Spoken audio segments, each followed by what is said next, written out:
Hello, everyone, and welcome to Up Supercast, the only podcast on the internet where every host will be starring in the prequel to Octopath Traveler, Pentapath Traveler. Joining me today, Brandon. Damn, you stole my thing. I was going to be like, Project Octopath Traveler, baby! Even though the project part's gone, but you know what I meant. I was going to get really excited about it, but you already mentioned it. You know, Project Octopath was a better name. I think the project made me like it more, but it's fine. Yeah, we grew up in the projects. This is true. It reminds me of home. Also joining me today, Noah.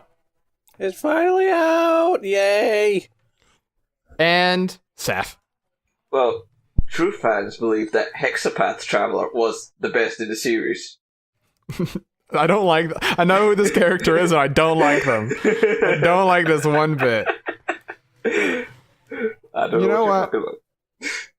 You know what, guys? Happy Octopath Traveler Day. What a treat. When we record this, not when you're hearing it, baby. Yeah. I've wanted to play. I've not... Life has gotten in the way, but boy, oh boy. It's going to be a treat of a video game. I'm excited. I've been playing Nier Automata instead of Octopath. It's so bad. You know what?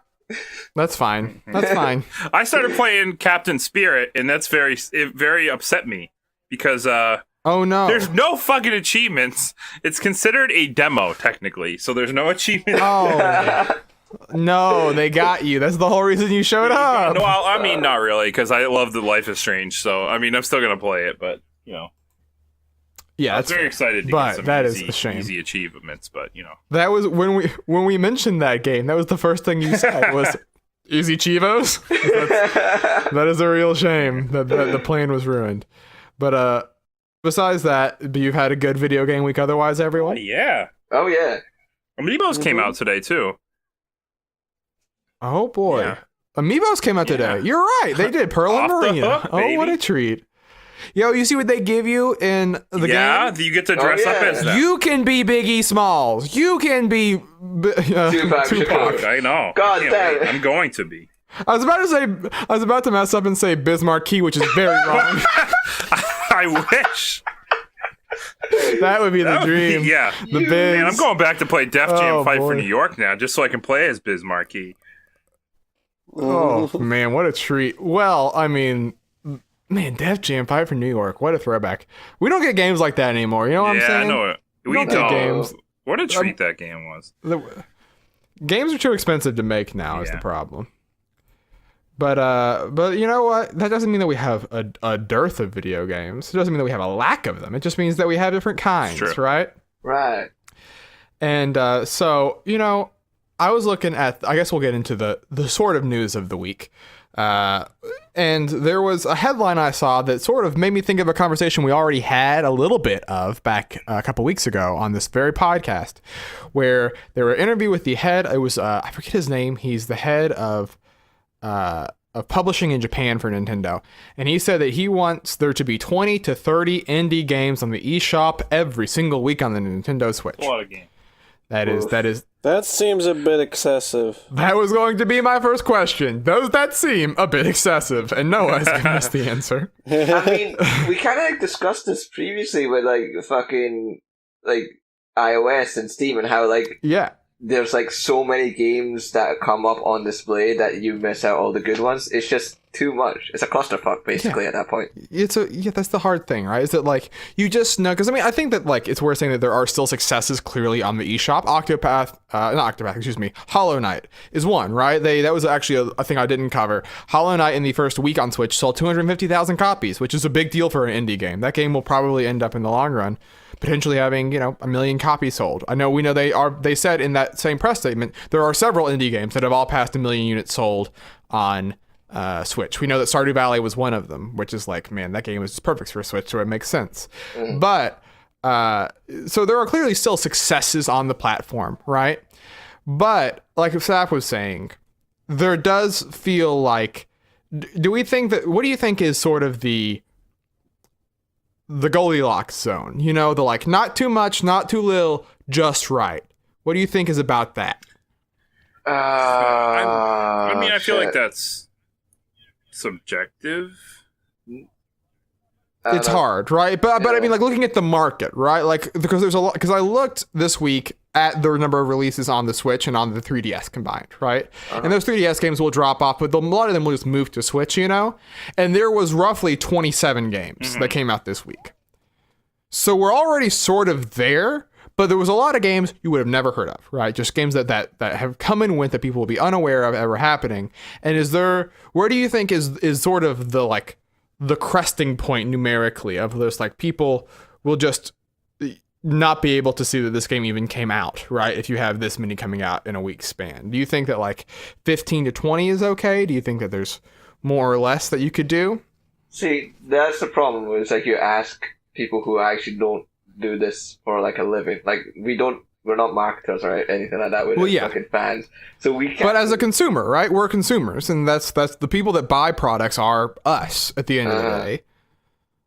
So I guess so. But even then, it's like when you used to see, like I was like checking on Reset Era, and checking on Reset Era, they have the monthly games. It's like, okay, these are the games that are coming out this month, and they have like a nice little feature where it's like, these are the notable games that are coming out, and then there's the rest.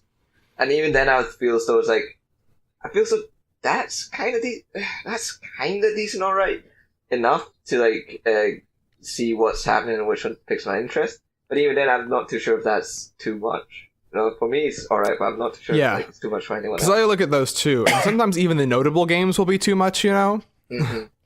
So I guess it's just, I mean, I sort of just wanted to bring it up because it's now putting into direct writing what we already sort of assumed, right? Which was that they're aiming to have the App Store sort of approach to it, the Steam Store sort of approach to it. Because for Nintendo as a console owner, having more games always just makes you more money, right? There's no way that it doesn't, because even if that game sells 1,000 copies, you're getting a cut of those 1,000 copies. You know, we don't know how much of a cut Nintendo takes on the store, but we know it's a certain amount, and so they're making money that way. So I guess the problem is just as consumers, we're sort of along for their wild ride, because at the end of the day, they're looking at. There's one thing that I would appreciate it, where it's like, if they're gonna do something like this, I want them to actually go into extra effort and just kind of like market them a little better, or like put their money behind certain games. Sorry, my opinion on the whole thing is it doesn't matter. They could release 50 games in a week, and I don't care.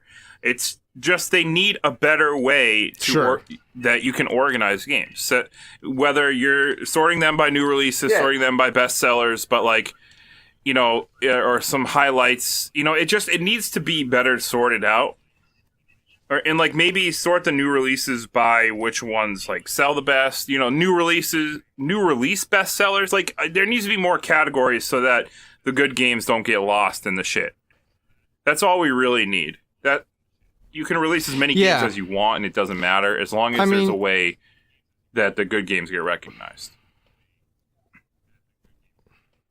Yeah, I mean, like I think specifically on Switch there would be a nice thing where, I mean, they have the news app built into it, you know, and they use it in like neat ways sometimes. Like the other day I opened on my Switch and there was like a link to a column that Sakurai wrote about the new Smash game, and you're like, that's a weird thing to get like a link to a column from my console, but like that's cool, you know. But there was, I think that like using the news app in like a more expanded way with just like news of games coming out, like having an upcoming schedule that's not just upcoming games like on the store, stuff like that matters. And stuff like that, having it on your system matters, you know, like not having it just be on their YouTube page. I mean, I was kind of thinking of like built on more like a direct style thing, where it's like they have something dedicated. Well, I mean, they have those. They have the Nindy showcase every so often. But it's like, I feel so that would be more common. But like the other stuff, like the news section, that is a brilliant way to like market like their games, or like some of the indie features that they do have. Like, or some of the indies that they have. Like they do somewhat of a decent job with that so far, but like I don't know how I feel if like they just constantly bombard you with news of like multiple different games. Yeah, it's hard. I mean, it's this thing where like you don't know what is the appropriate thing until sort of you're in the moment of experiencing it, right? Like that could be great or it could be annoying. We wouldn't know until really we get months of it. But I think it's worth trying, you know, because clearly, like I think having, like Brandon was saying, having a marketplace that can actually support as many games as you want is the ultimate dream, right? It's the one where you can put out 50 games and all of them can find a market, or at least have the chance to, you know, because not every single game is going to be a huge success. Is the nature of the world. but you want to create a situation where as many games can be as successes as possible, you know? And that sort of, I think, is one of the responsibilities of a console manufacturer. But just let off with that one because I thought it was a neat little follow-up to a thing that we mentioned before. But, you know, not a lot of huge, like video game news necessarily this week, but a lot of stuff that got me thinking, right? And they announced two things in the last 2 weeks, excuse me, that were both in the world of video games, not necessarily about video games, and you'll see what I mean by that. So basically, Monster Hunter, right? Popular series, Monster Hunter World has blown up. Monster Hunter is maybe the most popular it's ever been globally. They just announced they're getting an animated series for 2019, right? Castlevania season 2 on Netflix, right? That was a 4-episode first season, and then we're getting the second season in October, right? Yay. And Castlevania especially was a thing that I looked at, and I said, this is great because it was actually a good adaptation of a video game. Right? Or at least it was like it had the name of a video game, and I watched the show and I enjoyed it, even if I didn't like Castlevania, I still think I would have liked Castlevania the series, if you know what I'm saying. But then it got me thinking about just the horrible history of video games translating to other mediums normally, right? From all the way back in the Mario Brothers movie, all the way to, you know, like Persona 5 the animation, there's just sort of this problem that comes with video games trying to move to other mediums. And I was sort of just wondering... Was the Persona one not a good anime transition? Like, well, I mean, an anime series, it works kind of okay. But even then... But it's just, if you consumed the game, there's like very little reason to watch, right? It's very much just like a straight one-to-one of the game. And so I think that's sort of my question is that, like, why do you think it won it so hard to get a video game to... like series to adapt, right? Because you'll have shows that get turned into movies. You'll have everything else. You'll have movies that get turned into games. But it's hard to do the vice versa, you know? I mean, and so sort of, I guess, why do you think that is? Some would argue the same for video games, movies to convert it into video games, unless you have like something completely separate. Like, yeah. I mean, there are a couple of examples where there's like the Chronicles of Riddick's games. Like if you look like, I mean, GoldenEye is technically a licensed movie game, you know, like there is sort of there's good examples for both, but yeah, but they're low, right? And so like what if you like had to give tips to someone trying to do either, what do you think would be the number one thing? I mean, the problem is like you're condensing a minimum 6-hour game to like an hour and a half movie or 2 hours movie, which is like, that's number one problem. Like, what parts do you want to cut out? What parts do you want to keep? And with sometimes, like, if you want to try and keep as much as you can get to an extreme where it's like, you can have the movie Warcraft, where it just seems very dull, very bloated, and just kind of useless. But if you want to just kind of make your own story, you might end up with something like fucking the Super Mario Bros. Movie or Tomb Raider. It's like kind of where the fuck, how the fuck does this relate to these? Well, series? I mean, but like Tomb Raider for a very long time, the Angelina Jolie movie was the most successful video game movie, right? It made the most money at the box office. The new one felt like more of a direct adaptation of the more recent games, you know? The one that had just came out this year. And I think that's like, at least if I had to give one, it would be like, don't try to directly translate on either side, right? Like, because the nature of storytelling, the interactive medium is inherently different than the framed camera, you're making a movie, you're making a TV show perspective. Yeah, I get what you're saying, but you're also gonna, if you're not directly translating, you're also upsetting fans, and they're your main market.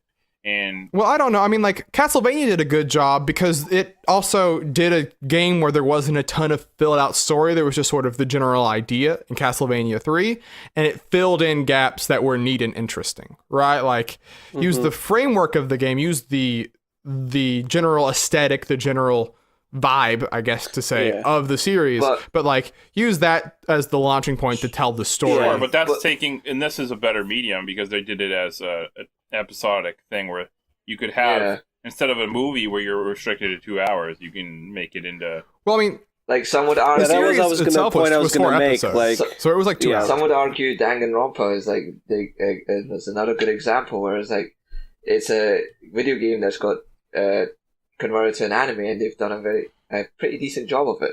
It's a. See, I feel like people didn't like the. I didn't really anime. like it, but but it's because they. I don't know. It was weird. I guess it's a lot. I had a lot of weird complaints, but that's beside. I think doing a 1-to-1 story is hard, right? It is, because by the nature of the medium, I mean, it's the same problem you have with like books to movies, right? Or books to TV shows. The Game of Thrones fans for years would be like, not like the book, not the same. And that's like, well, you have to change things because it's a different medium. If you did 1-to-1, it wouldn't be enjoyable to watch.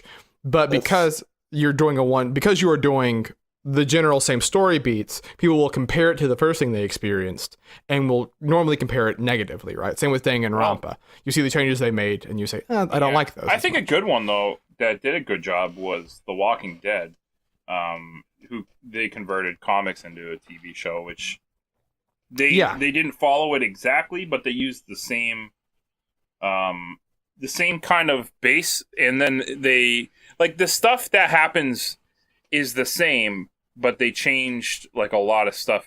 It's weird because they changed a lot, but the storyline's the same. You know what I mean? Like characters die at different points, or character interactions are different. But the main like plot, like the big like arc of like, you know, each part of like the story is the same. Mm-hmm. But I mean, like, and it's funny because you mentioned Walking Dead, because I think Walking Dead's a really good example of a TV show and a comic book to a video game, right? Yeah. And if you look at it, like, and because there was the two different Walking Deads, right? There was the one that was Telltale's Walking Dead, which you saw like Herschel's Farm, you saw a few things from the show, but it was by and large Lee and Clementine, who are sort of these new characters. That took place in the comic book universe. Yeah, it did. But like if you were to the show, which was the most popular thing at the time, then that was new to you. And then you had the version where it was Merle and Earl in a game together. What could be better? And like that one wasn't as good because it was like, also, why are we here? You know there's like, a new one coming out that I had no fucking idea about until yesterday when I went on the upcoming releases on Xbox. And I was like, what the fuck? I'm like, when? It's like Overkill's The Walking Dead or something. Like they have like a How a did name I not in front hear of it, anything about this game until yesterday? And only by myself stumbling upon it on the upcoming game section on Xbox. That is frightening. Does this game have no press? Like, how come we didn't hear about it at E3 in any shape or form? I feel like I've heard it a couple times, but it's always been like, this is a thing that's happening, but no one's talked about it, you know? Like, there's also... I have no idea what it is. There's also certain concessions that you need to make as well. There's like... I don't think it would work politically in terms of like the movie spectrum. Like, I remember they were talking about like a Halo movie, but... Yeah. You know how like... Well, there's a Halo TV series. Yeah, well, there's a TV series, but they were kind of like talking about a Halo movie. And the thing that I remember the most is like when you see superhero movies by itself, like you notice like actors don't actually keep their masks on. They would tend to like take it off from majority of these movies because they want their face out there. And when you have Master Chief on the screen, it's like the actor would want to show that he's the guy that's doing it and he's doing a great role. I'm thinking stuff like that is like. Where you have games where it's like you don't have the face of the person represented or anything like that, it would make things even harder to do. Yeah, I mean, I think that's why, like, I don't know if there's been a what I would call a great video game to movie adaptation. I think because of the nature of it. Oh, do you have something to say now? Yeah. Sorry. Yeah, it's like I was about to show like a good example would be the F-Zero anime. Yeah. Like they did a pretty decent job, but like it's weird because like again, like if you have a story, a game about like that's all about the story and focuses about the plot and everything, like Danganronpa or any of the RPGs or anything. Yeah. It's really hard like getting that balance between do we just tell the same story and just focus on the effects to make them wow, but it's like that's gonna bore them because they already know the story because they played the game. So it's like it's really difficult to like do games that are based on story or like to transition them to anime. But when you have things like F-Zero is like I think it's a really good example. It's a racing game.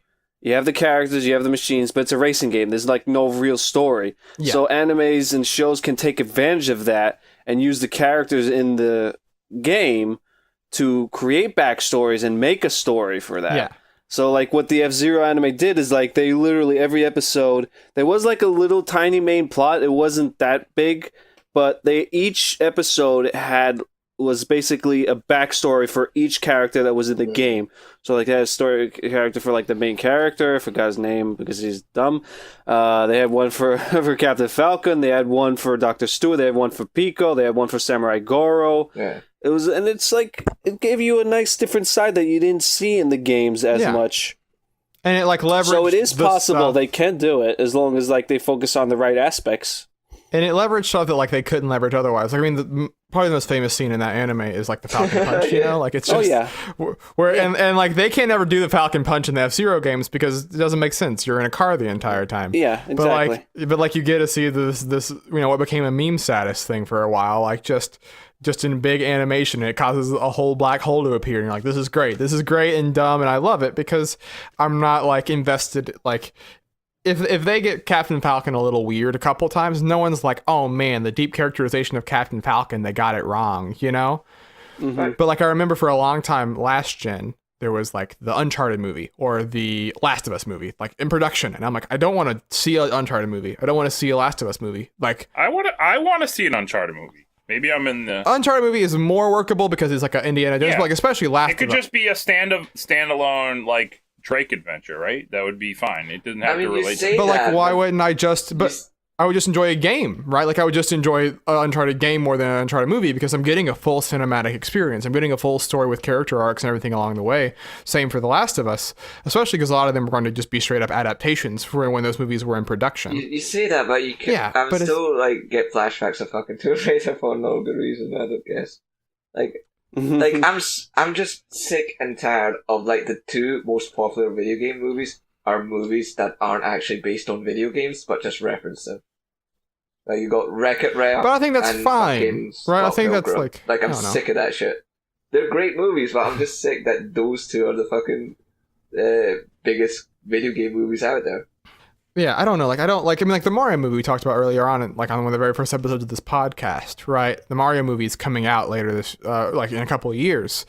How do you adapt Mario, right? Like, do you do just straight up a princess story? Do you not? Like, how does that make sense? Like, you know, there's a whole lot to throw in there that has a lot of different context to it, and you know? And the Sonic that you have to like try to figure out.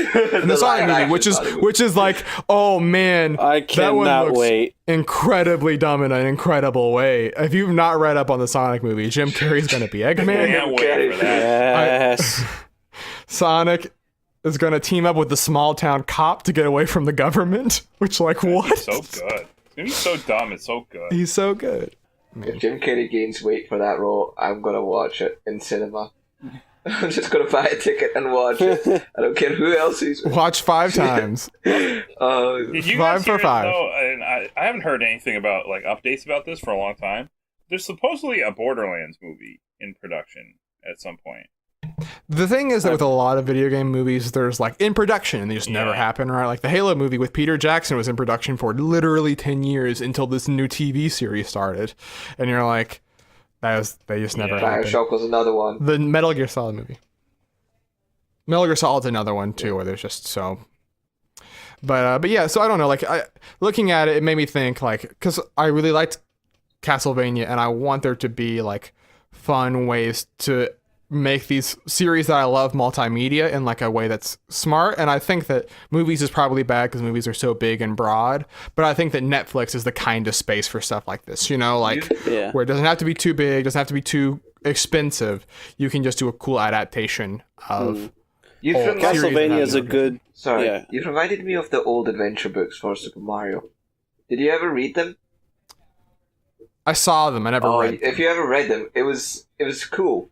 Because you would kind of read it like you would a story, but you would be given a choice. It's like, do you want to go this? Turn to this page and start reading that chapter. If you want to do something else, turn to other. Oh yeah. Choose your own adventure book. Yeah. I used to love the Goosebump ones. Yeah. Yeah. Yeah. Give yourself goosebumps, my dude.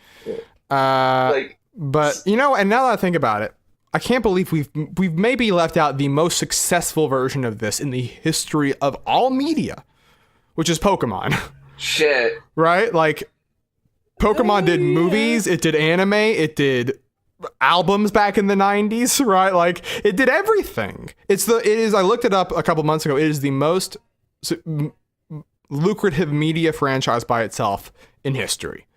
I guess that is true. Because you throw in trading cards, you throw in everything. Like, everyone just do Pokemon. We've solved the riddle. Yeah, just. But like, Pokemon does basically the structure of the games, but expands upon it, right? Like, Ash is clearly a proxy for Red, clearly a proxy for you.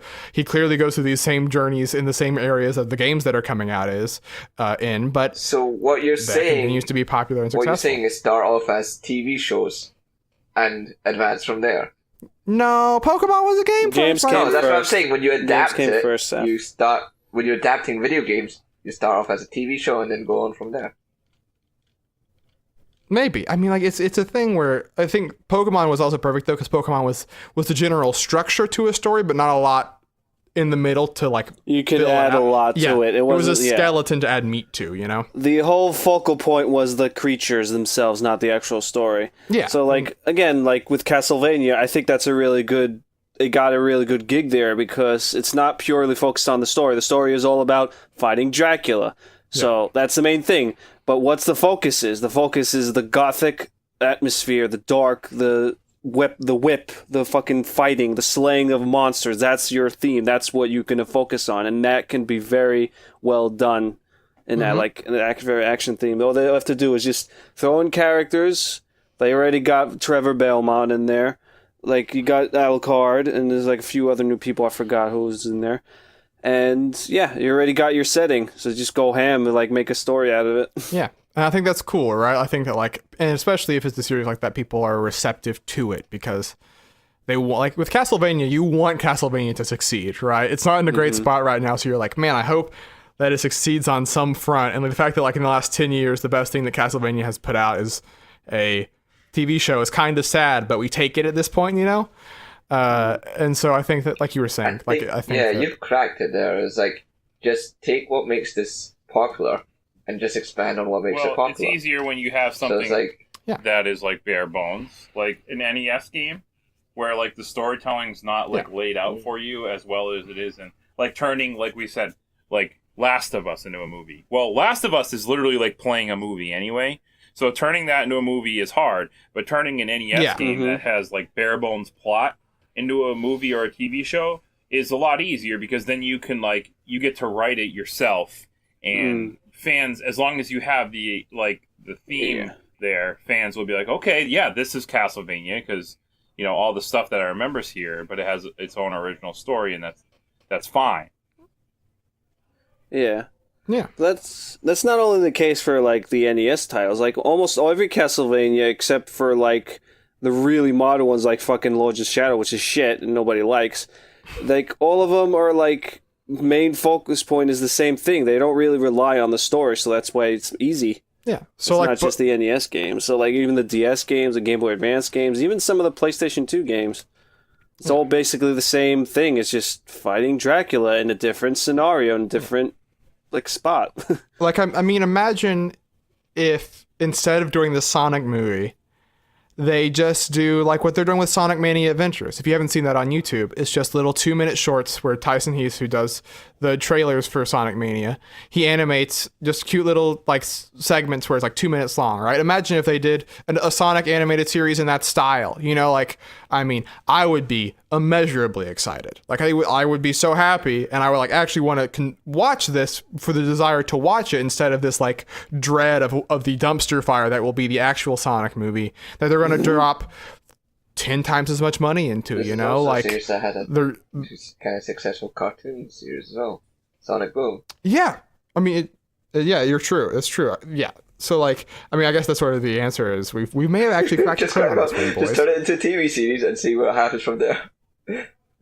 And pick things that have story you can actually fill in to make work in the medium of television. Yeah. But you know, boys, I don't want to brag. I might not be here next week for the podcast because I'm going to the beach, baby. Going to the beach. Oh shit. And you know where I'm looking forward to playing at the beach? With your friends? Octopath? Project Octopath Traveler. Or it's just Octopath Traveler, excuse me. I always keep throwing that project on there. And it got me thinking about my excitement for that. I remember thinking about, like, you know what? You know, I don't know why, but it happens every year. About when summertime hits, I get that craving in my belly, little rumbling in my tummy for a big old RPG to munch down on. And I don't know why. It's always summertime, always around June or July. I always just sit down and like, give me a good 40, 50 hour RPG. I just want to play through, baby. It's going to be great. And again, that got me thinking in general about how sometimes when different parts of the year come around, I will just have the urge to play certain types of games. And I don't know why it is or how. I guess I just have associated memories. And so I guess I sort of want to ask, leading off with, I guess, because all of us growing up went to school, had summer vacation, did a lot of gaming during the summer vacation. At least I did. You guys have any like specific like summer games where you just look at it and say, man, this is a game I want to play in the summertime when it's hot outside? Like I do with RPGs. You spoke to my heart, man. RPGs were my jam during the summer. Like I played Final Fantasy VI, I played all the Final Fantasy games, I played Mario and Luigi games, I played Dragon Quest. That was great, man. Dude, you're speaking my language. This is like Final Fantasy VI. I played that first on Game Boy Advance, and it was during summer vacation, and I was like, man, I would go outside and sit under a tree and like just grind. It was the best. Yeah. My parents, you know, I mean, they weren't like happy that, you know, I was playing a video game, but at least I was outside getting vitamin D from the sun, so they took what they could get, you know, with me. But I, you know, though it's funny because you mentioned Dragon Quest, and Dragon Quest 8, I remember especially, is a game that's like, yo, day after Christmas, pop in that PS2, play some Dragon Quest. Comfy. It's like a warm blanket in the cold, baby. That's what I think of when I think of Dragon Quest 8. I don't know. This is how I look at games is a lot of times. Like Persona 4, that's a spring game, baby. Play it in April. Play it in May. Do you, Brandon, Noah, do you guys have any times like that you associate specifically like a certain environment with a type of video game? Or a specific video game, even? Not really. I did go through a period where I was playing a lot of RPGs, but I kind of got like burnt down a little bit, so I wanted to take a break for it. Like the last 3 or 4 years, I haven't played that many RPGs, or like have sit down and play like a good like 5-6 hour session uninterrupted. Yeah. The only time I actually did that within the recent years was with Pokemon Sun and Moon, where I just beat it in 3 days. I played that and Breath of the Wild. That's a big game. And Breath of the Wild, yeah. Breath of the Wild, dude. It was I Breath played of the Wild. The shit out of that when it first came out. Yeah, those were unhealthy for Will. I missed a couple of meals. Dude, same. They were Mario Odyssey and Breath of the Wild were unhealthy for Will the weekend they came out. I remember I was talking to a coworker when Mario Odyssey was coming out, and I was like, dude, Mario's coming out this weekend. I'm excited. And he was like, promise me one thing. You'll eat and like don't come back and say I beat the entire game in 48 hours. Mario Odyssey. And then I came back Monday and I was like at the final level. He's like, you did it by the skin of your teeth. I was like, yeah. I played 25 hours over the weekend, and I'm sitting there going, how the fuck did I spend 25 hours in just this one game of Mario fucking Odyssey? What the hell? That'll happen, dude. It's crazy. I guess this is another sort of similar question. You ever have a time in your life, this can be when you were a kid, growing up older, where like a game was just perfect for the moment, right? Like where like it just synced up. Maybe it was your mood, maybe it was something. Because I don't know if this is true of you guys, but for me, how I feel walking into a game can really just change my whole experience with it, right? And like, while you guys think on it, I'll give my example that I have, right? Because I mentioned Persona 4 earlier. Persona 4, I played for the first time in like 2012. It was just about it was my senior year of high school, right? And so the whole point of that game is like spend time with people, like value others around you, like appreciate them while you have them was like sort of the whole moral of that game, right? Like just spend time to hang out with your friends. And you might say, Will, shouldn't you actually be hanging out with real life friends instead of playing this video game about hanging out with friends? And you make a good point, but that was the moral I took away from it, right? It was like this game, like I walked out of it, I finished the game, and I like immediately called a bunch of people that I was friends with that like I probably wasn't going to be seeing a whole lot, and I called them on. I was like, hey man, I want to let you know you're important to me. I value our friendship. I want to maintain this even after high school, right? And like a lot of those people still do. And like, I don't say it's because of Persona 4, but Persona 4 definitely like made me aware of that. But then like last year, Persona 5 came out and I was in a really bad headspace. And I just couldn't make it through halfway through that game at first because I was like, man, I associate like the music in this game with extreme anxiety and I just can't do it right now. I only started to do it like early this year again, basically, you know? And so that's at least like my sort of like neuroses that come at these games. Do you guys have any times, it can even be when you were a kid, you know, just like a time where a game, you like it even more because of the first time you played it when you played it? The shit that I it's a hard one. I did. I get like I think that's like kind of for a lot of. I don't know if it's for you guys, but for me personally, the mediums that I got into or the shit that I did was so that I can just kind of like have shit stuff to talk about with friends effectively. So I can hang around with friends and chat with them about this sort of thing. So like the video games that I got into was not because I wanted to play them, but because it's like someone would recommend me. It's like, oh, have you tried this? This is something that you totally do, and I would try it. And I developed this habit of like, just watching or like playing or like reading stuff that I wouldn't get into because someone recommended me to do it, and I was like, okay, I want to do it and just chat about this with you guys, and that's how I just rolled with it. Yeah, I mean, that's to be fair to you, that's sort of the origin point of this whole podcast, right? Is that like all you guys were excited for Brawl and you were all excited at the right time for Brawl and found this one website, you know, like that's what got you here. And I think that like stuff like that, where like a game just works out in a time and place, it can sometimes, you know, like we wouldn't be talking right now if it was not for that Brawl being announced when it was, you know? Our origin story. True. A little bit. Those are some dark We times. revealed a little bit. Well, I was not there. Will showed up extremely later.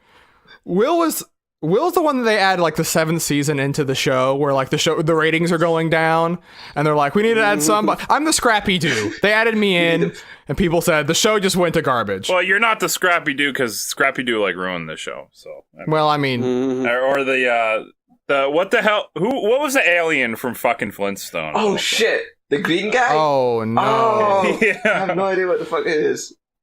I was gonna say Marvin the Martian. That's wrong. I can't I don't think know. of his name. He ruined the Flintstones also, or like the whole jump the shark thing. Will's our jump. I'm the shark. Yeah, I'm the shark that you're jumping over right now. But so I didn't really answer the summertime one, and I guess my answer is kind of for both of your questions, Will. Yeah. And my answer is Pokemon. Specifically, I guess the original Red and Blue. I remember getting those games. It was around the end of 4th grade. So I don't remember the year exactly, 1999 probably. 98, 99. So Pokemon was fairly new, had just come out. Yeah. And Pokemania was running wild. It was about to hit its peak when I got those games. And that summer between 4th and 5th grade, I relate it to Pokemon, like, and I always will, because that's all I did. That's all I cared about. Like, and it wasn't just me. And the best part about it, and why I think Pokemon is still great today, is the social interactions with Pokemon is my favorite thing. Yeah. And dude. I think that was like what they were aiming for, and they got it, man. They got it. Yeah. Like, that's why there's the 2 versions in the trading, right? Exactly. Like, so that people would interact. It was just the magic of spending the time, talking about the game and also playing it and sharing your experiences with the game with your friends and your family and everybody you know, because everybody was playing it. And even today with games like Pokemon Go or the main games and everything, it's still a social experience playing Pokemon. And because everybody experiences it differently, and there's always stuff to discover, whether it's Pokemon new Pokemon and playing the game, and finding new strategies in the battle system, and all sorts of stuff that you can just find out by talking to other people. And then the card games, the anime, the movies, just everything was just this like big collective like group thing that everybody loved, and that will always remind me of being young at heart. And that's why I still love Pokemon even today, and I'll always love it for forever. I mean, For that. it's just Yeah. it's just a part of me now. Like people, they ask what my favorite game of all time is, and I really have a hard time answering it.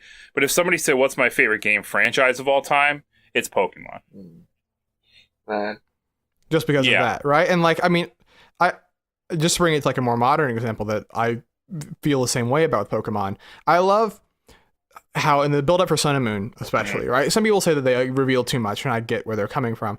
But just when like each Pokemon was sort of like you would see one or two Pokemon in each new trailer, you know, and like each Pokemon would get its own moment where everyone was sort of like, "Oh, look at this guy! Yeah. Oh, look at you!" Like, and like that one Pokemon would get fan art. It would get like people posting about it on Twitter. There would be gifs of it. Like, I loved that conversation around each of these little Pokemon. Like, I remember the night that Mimikyu was shown off.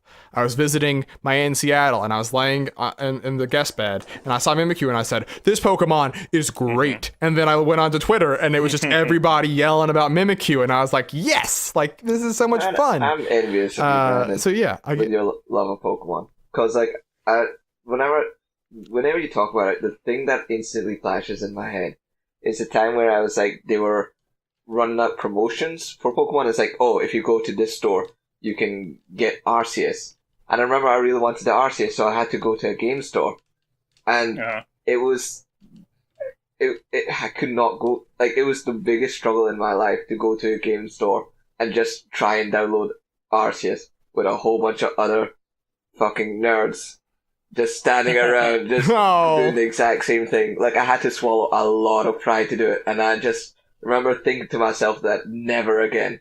I will never do something like that again. Oh, man. It was such a shameful experience for me. And I was like, I wish I had that kind of like love for the whole franchise as you do. Yeah, I don't know, like... Be proud of the things you love, Seth. Embrace it.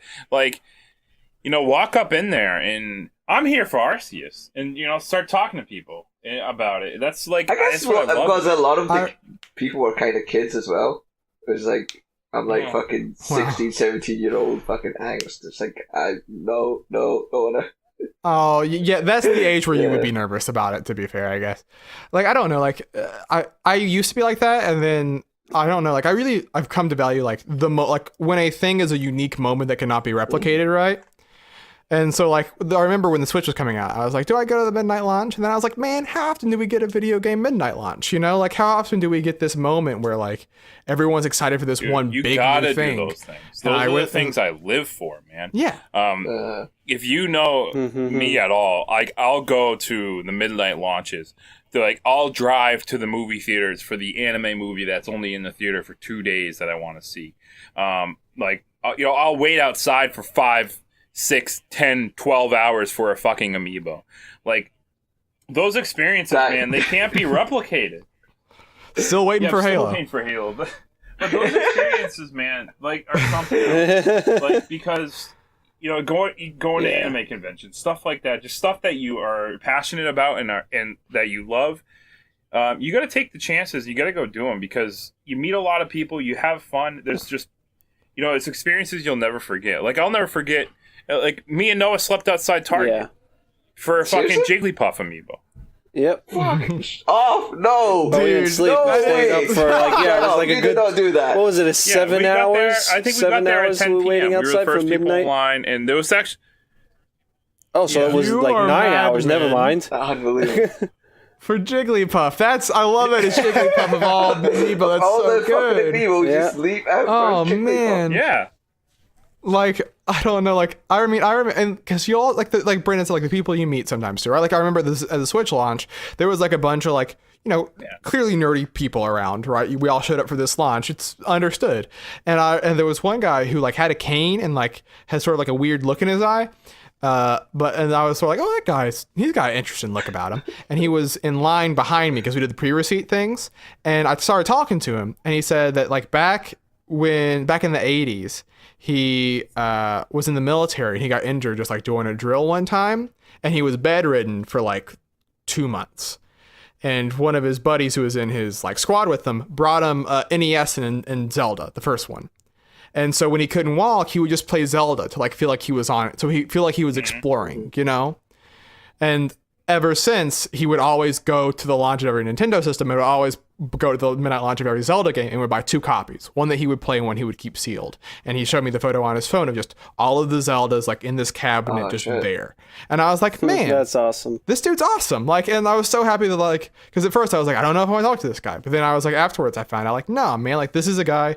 What an interesting story. And so I think that stuff's fun. Like sharing in that moment, like Brandon said with Pokemon, I guess that was sort of my general question, leading back to the first thing, where there are just sometimes a moment in time for a thing to be unique and special, and it's always important to value them and to take advantage of them. I guess that's what I love for Mario series then, because it's like the reason why I always take joy in like playing Mario games is because like this is the only game that I actually chose for myself to get into.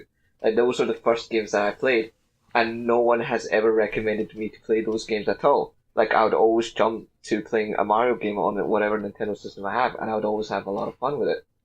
It's like every other game, every you had ownership over it. That's it before. Every other game that I bought or like played was always a recommendation from another friend or another person. But Mario series is just my series, effectively. It's just like unique to me, and strangely unique to me, and I just kind of like love it because like that's my only choice that I've actually sit down and dedicate myself. I was like, you know what? I want to play this game. Yeah. So like, there you go. Find those series that are yours, I guess, is the thing we're saying, right? Like the ones that you feel personal ownership over. But yeah, I mean, so that was actually, I really enjoyed that topic. That was great. But, like I said, we're still sort of in the news thing, so there wasn't too much actual heavy news to get to. So we just sort of had general topics about video games this week. But now it's time to get specific. Time to get serious. Time to talk about the list. And last week I brought Punch-Out for the Nintendo Wii, baby, on the list. It was a wild time. We always have fun with it. We scored it pretty high, if I recall, right? I think we ended up putting it at number, was it 12? Somewhere around that. I think it was 12. And so this week, though, I'm done. My duty has been fulfilled to bring a game to the list. This week we have Saf bringing a game to the list. What game is that? Seeing as how we're on memory lane, I'm going back to the past to one of the summertime RPGs that I've beaten. And at this point I've beaten this game about like 4 times now. And it is Dragon Ball Z Legacy of Goku 2. Oh my god.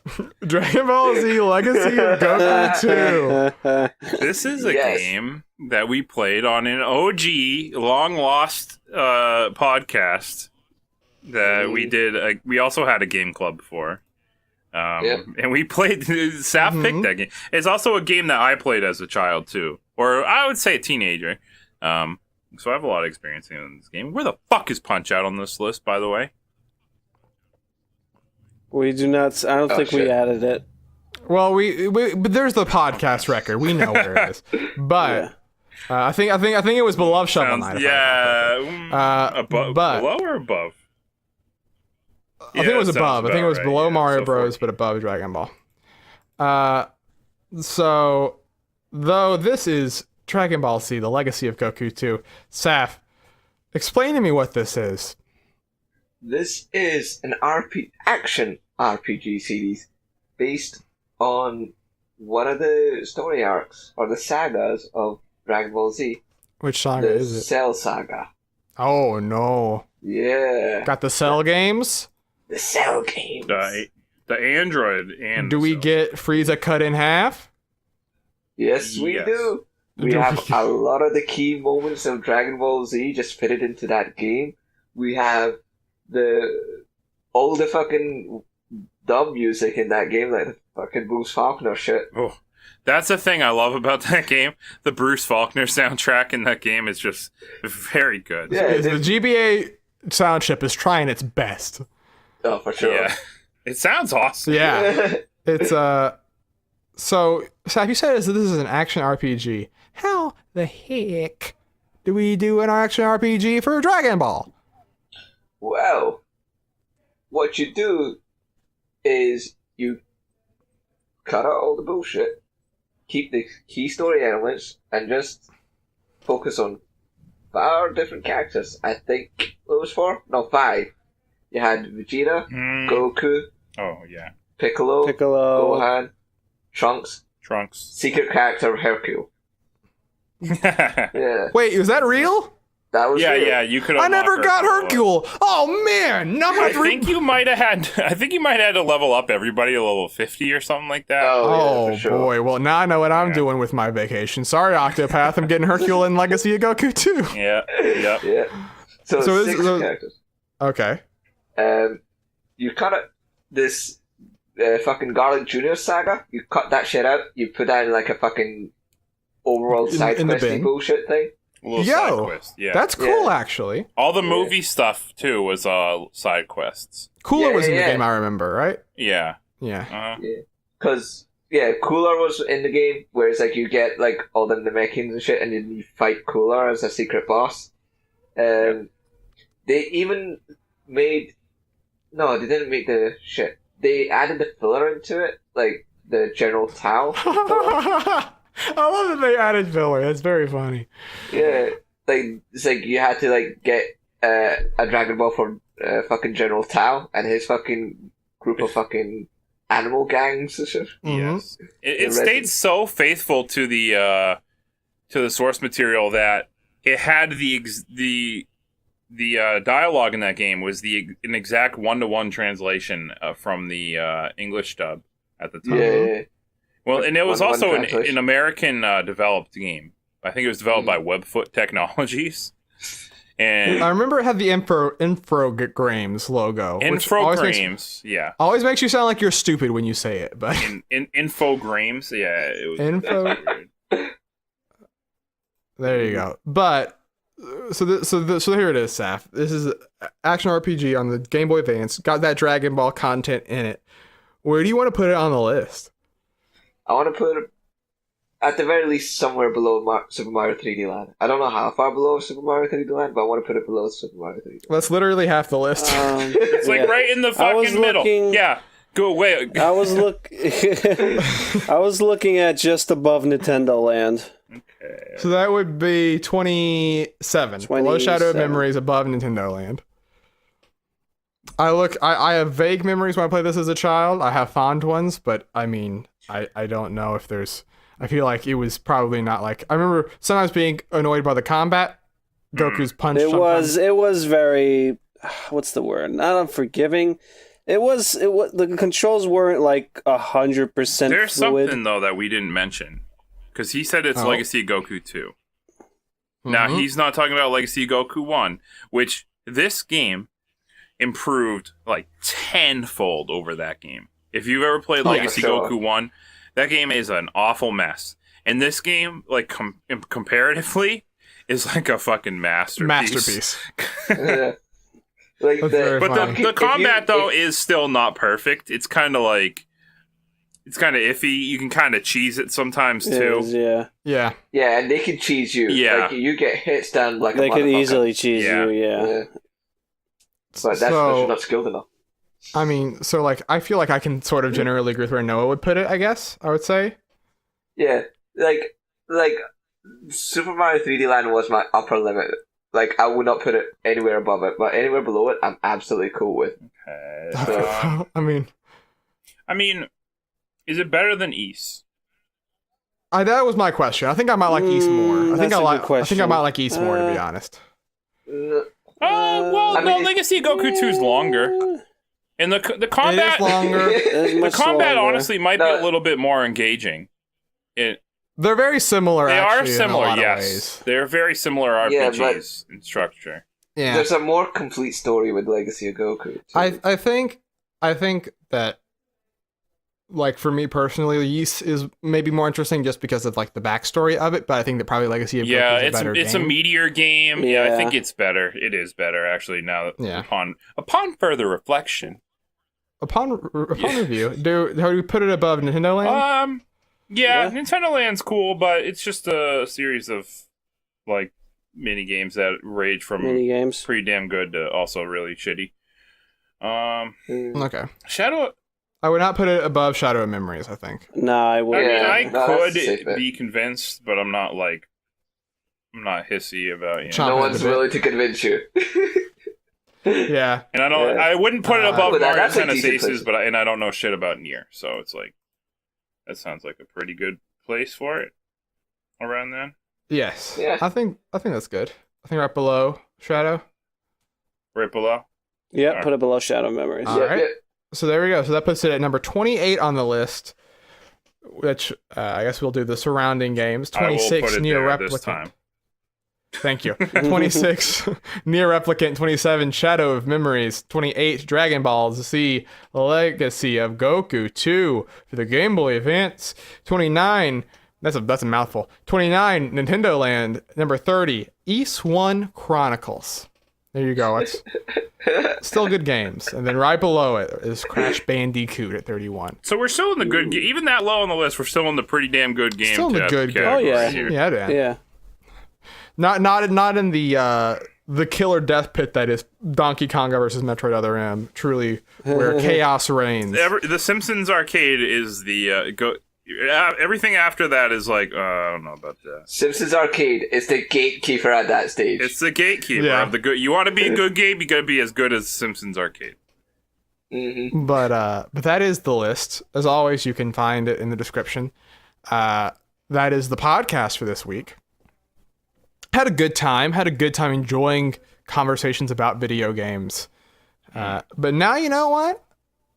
I guess it's time to mention that we don't only just talk about video games. Sometimes you can see us playing video games on our Twitch channel. Gasp. Gasp. I won't try to flex here, but I'll say that we have a good stream or two in our pocket every week on the Jump Up Supercast, twitch.tv/Jump Up Supercast. Monday is generally the co-op club with Brandon and Noah, just playing fun video games together. You can feel the friendship. Your heart will be warmed. Tuesday, open day. We'll see what happens. Wednesday, Brandon will sometimes have himself a stream of the game club. Sometimes he'll just play whatever hits his fancy, but it's Brandon's time to sort of follow his heart. And then Thursdays, the eternal quest to build the treehouse with Saf and Noah continues in Terraria. So if you ever want to know if and when we are streaming, you can follow us on Twitch at twitch.tv/JumpUpSupercast, or give us a follow on Twitter.com/JumpUpSupercast. That's where it is everywhere, baby. My brain sort of had a seizure there. There was a lot of Twitch, Twitter, twat, but we're fine. Oh, dear mercy. Here we are. So that is where you can find us. Of course, also a Facebook page if you want to check that out. But that is generally the Jump Up Supercast for this week. Keep an eye out, because next week we're going to be back with another podcast. We're also going to be doing the Game Club. Noah, what's the name of the game that we're doing for the Game Club? Oh, we are playing Intelligent Cube, spelt with a Q. On that is PlayStation 1 puzzle game. PlayStation 1 puzzle game, baby. Got a lot of... Use those polygons. We got 3D models. Let's make them polygons. Give us a cube. It'll be exciting to have that conversation. But that is generally the podcast for this week. And you know what? I'm going to ask one little piece of advice, one little tip for everyone, all right? It gets hot outside, in the summertime. But surely if you're listening, maybe you have a portable device. You have your phone. You have your Switch, 3DS, whatever. Go outside, you got a deck, got whatever. Just go outside to a local park. Go outside to your backyard. Just sit under some shade and enjoy a fun video game. Because we always sit inside playing video games, and sometimes there's a unique joy to gaming in the outer doors. Mm-hmm. Give it a shot. Live a little bit. All right. You know what twat means, right? Yeah.